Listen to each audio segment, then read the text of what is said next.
जों होखारनांगौ एभिक्सन खालामनांगौ जों बेखौ दाबि खालामो एस पार फरेस्ट राइट एक्ट। भिडिअखौ फुल नायलांजोबोब्ला बुजिगोन डिडि नार्जारी आरो बिथांनि टीम बड'लेण्ड जन सुरक्षा मन्चनि गासैबो नैबे मा हाबाफारि मा थिरांथा लानानै नैबे प्रेस मिटखौ होनाय जादों नोंथांमोननिसिम? जों दिनै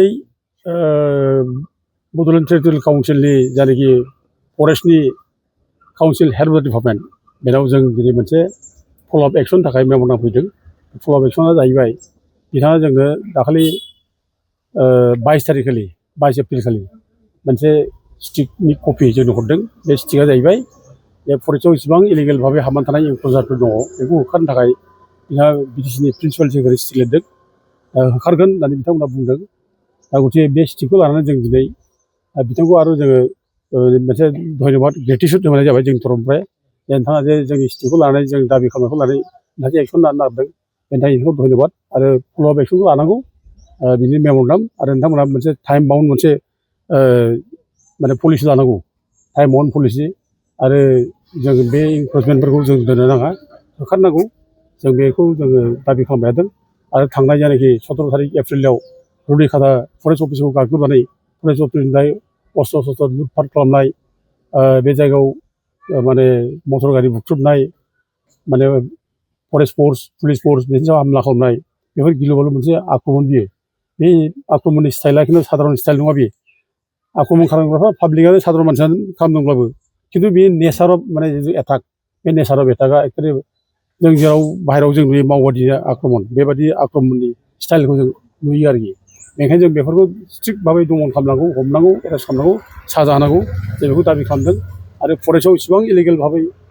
माने बाहेरानिफ्राय फैनानै थाफैनाय दङ बिसोरखौबो उच्चेद खालामनांगौ जों बेखौ दाबि खालामदों। दिनै गोबां माने जोंनि हाग्रायाव ओरै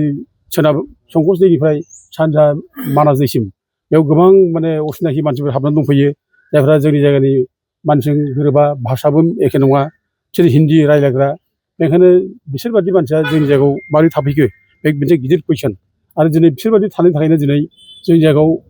सावथालजों बर'जों सब समाय बुलाय होनो थाखाय बिसोरो थुलुंगा होबाय थायो एरना होबाय थायो जाय फले गाज्रि घटना जायो। थांनाय 12 तारिख जानुवारियाव सिखना जोहोलावखौ बुथारबाय बे आवदां बाजार खाथियाव बेथ' मारात्मक घटना बे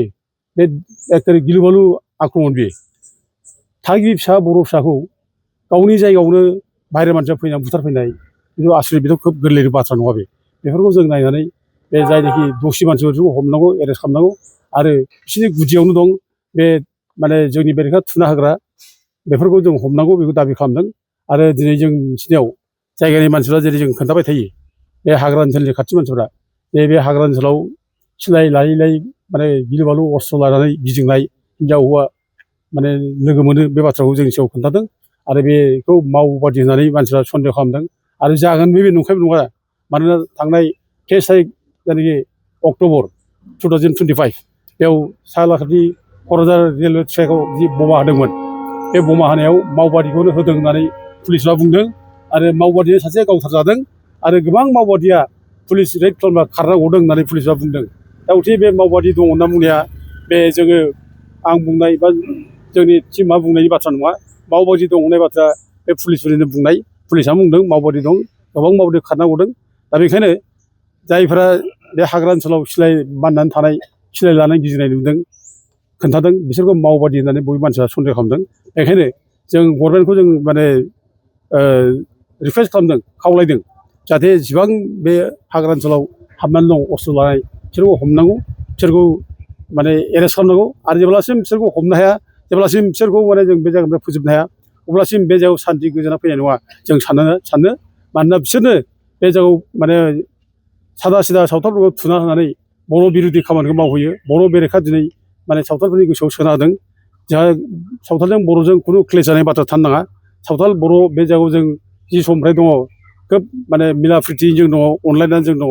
दा बे मिला प्रिति अनलायनाय बे परिबेस जों लाबोफिननांगोन। खिन्थु जेब्लासिम बे उग्रबादि मानसिफोर थागोन बिसोरनि गेजेराव बे उग्रबादि मानसिफ्रा बिसोरखौ थुलुंगा होबाय थागोन जोंनि बेरेखा खामानि मावनो थाखाय आरो बिसोरनो जोंनि गेजेराव क्लेसिं लाबोबाय थागोन। बेखायनो जों गभर्नमेन्टखौ जोङो माने खावलायदों जाहाथे गभर्नमेन्टआ बिसोरखौ हमो बिसोरखौ एरेस्ट खालामो आरो फरेस्ट ओनसोलाव जायफ्रा इलिगेल भाबै हाबनानै दं बाहेरनिफ्राय फैनाय बिसोर जाहाथे उच्चेद खालामो जों बेखौ दाबि खालामो। आरो बेजों लोगोसे जोङो फरेस्ट डिपार्टमेन्टखौ जोङो खावलायदों फरेस्ट डिपार्टमेन्टआ स्ट्रंलि एक्सन लायो आरो जोंनि बिटिसि सरकाराबो जाहाथे फरेस्ट डिपार्टमेन्टखौ मावनायाव जाहाथे बिसोर बिथांमोनाबो हेल्प होयो बिथांमोनाबो माने सहाय खालामो आरो इभिकसन खालामनायाव बिथांमोना डाइरेक्ट माने फरेस्ट डिपार्टमेन्टखौ थोंजों जाहाथे बिथोन होयो जों बेखौनो बिटिसि सरकारखौ जों खावलायो जोङो लुबैदों बे FRA जानाखि फरेस्ट राइट्स एक्ट 2006 बे राइट्स एक्ट बादियै खामानिखौ मावनांगौ जों बेखौ लुबैयो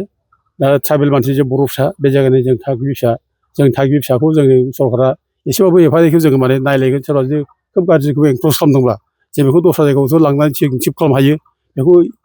होख्रांलायनाय इभिकसन खालामनाय जानो नाङा ट्राइबेल मानसिखौ बिदि अननाय खालामा आरो गथे जों बिसोरखौ दस्रा जायगायाव शिफ्ट खालामनायनि बेबस्थाखौ जोंनि बिटिसि सरकारा माने लानांगौ आरो 2005नि जायनाखि 13 डिसेम्बर बिसिम जायफ्रा थानायनि लेखा दंखायो बे लेखा थानाय ट्राइबेलफोरखौ रावबो जेबो खालामनो हाया मानोना आयेनाव जोंनो फरेस्ट राइट एक्टआवनो होखादों खमथा होखादों 2005नि 13 डिसेम्बरसिम जायफ्रा दंखायो बिसोरखौ बे जायगायाव सेटेल खालामनांगौ बिसोर थानो होनांगौ न' बां थानायनि बेबस्था खालामनांगौ बिसोर आयेनाव दं गथिखे जोंखौ जायफ्रा लेखा दङ 2005नि 13 डिसेम्बरसिम बेखौ जेबो खालामनो हाया बे थागोन आरो बिनि उल्था जायफ्रा जों सावथालनि बाथ्रा बुंदों सावथालफ्रा बे जायगायाव ट्राइबेल नङा बे जायगानि थागिबि नङा बिसोरो जों माने झारखन्डआवसो बिसोरो माने ST जोंनि जायगायाव ST नङा दा ओंखायनो बिसोरो जुदि बे हाग्रायाव थायोब्ला हाग्रायाव दंब्ला बिसोरो माने 13 डिसेम्बर 2005नि मोनथाम जेनेरेसन सिगां थानाय जानांगौ हाग्रायाव मोनसे जेनेरेसनाव 25 मोनथाम 75 बोसोर जायो दा 75 बोसोर जानांगौबा बे 13 डिसेम्बर 2005निफ्राय अब्ला 1931 30 बे जायो आरोखि 1930 1931 बे बोसोर गोलैयो आरोखि बेखायनो बे बोसोराव दंना गैया बिसोरो बेखौ नायनांगौ आरो बे बोसोराव जुदि बिसोर हाग्रायाव गैयाब्ला बिसोरखौ होखारनांगौ इभिकसन खालामनांगौ जों बेखौ दाबि खालामो एस पार फरेस्ट राइट एक्ट बेखौ बियो मोनसे खोथा पलिटिकेल माइलेज नागिरो पलिटिकेल पार्टिफ्रा थांनाय सरकारावबो जों नुबाय दा नैबे सरकारावबो मा जायो मिथिला नोंथाङा माबायदि बुंगोन बिथांमोनखौ मा बुंगोन पलिटिकेल माइलेज लानो नाङा दा जों बिराद जथेस्थ' जाबाय शिक्षा जों मोनबाय थांनाय माने 22 तारिखआव जायनाखि सिखोना जोहोलावखौ गावथारबाय बुथारबाय बेथ' कम्प्रमाइज जानाय बाथ्रा नङा गिलु बालु घटना बेबायदि घटनाथ' अनेक जागोन सोरनावबा जागोन सोरबा बिदि बुथारबावगोन गथिखे जों बेबायदि बुथारग्रा मानसिफोरजों जों माने एथ' माने नोरोम जानो फालाय बेखौ जोंथ' साजा होथारनांगोन ओमफ्राय बिनि बादै नोङो थांनाय जायनाखि 17 तारिखनि एप्रिलाव जानाय घटना जाबाय दा बे हिसाबै बेफोरथ' गोरलै बाथ्रा नङा दा बेखौथ' पलिटिकेल माइलेज लानो नागिरलायोब्ला जों जाथिया जोबगोन हारिया जोबगोन पलिटिकेल लिडारफ्रा लिडार जानो थाखाय माइलेज लानोसै लिडार जानोसै गिदिर जानोसै पजिसन मोनसे लानोसै सोरबा बिदिनो माने MLA जागोन मन्थ्रि जागोन सोरबा EM जागोन बायदिसिना माने बिबान लानानै थागोन खिन्थु बे गोरिब गुन्द्रानि अबस्था मा जागोन जों जुदि दानिफ्राय जुदि माने सजाग जायाब्ला जों दानिफ्राय जुदि गोख्रों जुदि मोनसे थांखियाव फैयाब्ला जों सानना ला जों बुंनो हायो कयेक बोसोरनि उनाव बे बर' जाथिया जोबनायनि लामायाव फैबाय बर' जाथिया थांनानै थानाय नंला आरोखि आरो जों दानो जायगा जायगा थांब्ला गिलुं गिलुं थांनो गोनां जायो जों गिलुं गिलुं थानो गोनां जायो गिलुं गिलुं थायो जों मानसिफ्रा दाबो जायगा जायगा जोंनि मानसिया डिउटिनानै थायो मोनायाव उन्दुनो हाया गथ' गथायफोरखौ माने दस्रा सेफटि जायगायाव दोनहैलायनानै माने डिउटि नेयो दा बे रोखोम पर्यायसिम फैनायनि उनाव जों जुदि दाबो पलिटिकेल माइलेज लानो नागिरदोंब्ला बे सिमां जागोन बिनि पलिटिकेल लाबा नागिरनाया रायजोफ्रा दा बेखौ सुखुनाय नङा रायजोफ्रा मोजां मोनाखै दा बयबो एकगद जादों दा नैबे घटनानि उनाव होखारनांगौ बेयाव बयबो एकगद दं दा बेयाव पलिटिकेल माइलेज लानायनि बाथ्रा नङा आरो लोगोसे आं बेखौनो बुङो दा बर'फोरखौ आं बुंनो लुबैदों बर'फोर आं खावलायनो लुबैदों बर'फ्रा गिनो नाङा दागि रावबो गिनो मोना आयेना जोंनो माने जथेस्थ' पावार हरदों आयेना जोंनिजों लोगोआव दं आयेनखौ जों बाहायनांगौ जों आयेनखौ जों आखायाव लानो नाङा आयेनखौ आखायाव लानानै सोरखौबा सिगि' खालामनाय सोरखौबा माने सोरनिबा सायाव हामला खालामनाय बेखौ डन्ट डु देट जों बेखौ दा खालाम आयेना जोंनि फेभरावनो दं जों आयेनजों खामानि मावलांनि जों गिनो नाङा रायजोफोर दागि आं बेखौ रायजोफोरखौ खावलायहरो हयथ' गोबां जायगायाव गोबां माने खबर मोननाय गियो आरो निरस्त्र बर' जाथि जेबो गैया सोरखौबा गाग्लोबनायनि जोंहा थांखि गैया सोरखौबा नांनायनि जोंहा थांखि गैया दा बेसै बर'फ्रा जोङो माने गिनो नाङा दुरबल जानो नाङा जों बयबो दङ अनेक घटना जादों जालांबाय बेखौ लानानै जों गिनानै एक्सन थानाय बाथ्रा गैया आरो बेजों लोगोसे जों सावथालफोरखौबो खावलायहरो सावथाल भाइफ्राबो बे जायगायाव जिहेतु दङ बे जायगायाव दंब्ला बिसोर मोजाङै थाथों अनलायनानै थाथों जों मिला मिसा जेरै गोदोनिफ्राय थादों बे रोखोम थाथों बेयाव बर' सावथाल हिंसा जालायनायनि बाथ्रा गैया जोंहा दायआ बे जाहैबाय एनक्ल'जार्स बेजोंसो जाय गाज्रिफोर गाज्रि जायफ्रा जोंनि बेरेखा खामानि मावबाय थायो बेजोंसो जोंहा बिसोरखौ साजा होनायाव सावथाल भाइफ्राबो एक गट जानानै ओंखारबोनांगौ आरो ज' लोगो लानानै खामानि मावलायनायाव जों बेखौसो सावथाल भाइफोरखौ जों खावलायहरो